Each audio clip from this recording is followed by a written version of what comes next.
Como nação, a Coreia já foi unificada, mas a situação política que hoje se passa na região é devido a uma grande influência externa.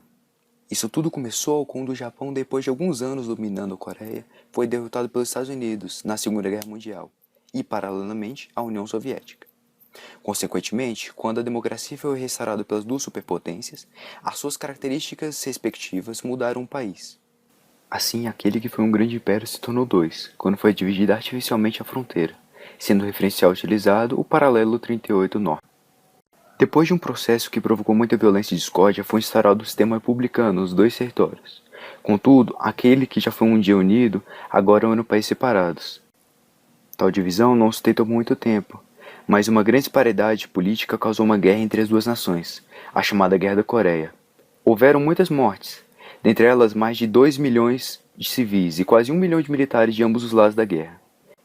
Isso era simplesmente um reflexo de seus antigos supervisores e suas rixas naquele que viria a ser chamada Guerra Fria.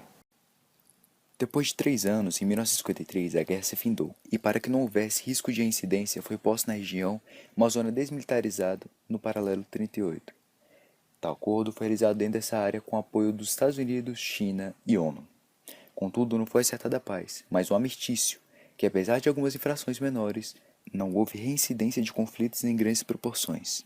Alguns exemplos de menores conflitos são a morte de 2 norte-americanos pelos norte-coreanos na zona citada, em 1976, e em 2010, quando o submarino norte-coreano torpedou uma corveta sul-coreana, matando 46 marinheiros.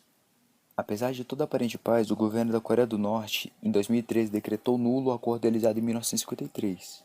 E mais recentemente, os norte-coreanos, liderados pelo neto do seu primeiro líder, têm realizado vários testes nucleares, que apesar de fracassados, colocam os líderes mundiais em constante alerta. Atualmente, em razão da guerra, muitas famílias foram divididas, levantando algumas questões sobre em que ponto a divisão do país não criaria duas etnias diferentes. Mas há alguns casos que parecem se encontram depois de muito tempo. O desfecho para tal situação não se mostra muito favorável, e provavelmente se manterá aberto durante alguns anos.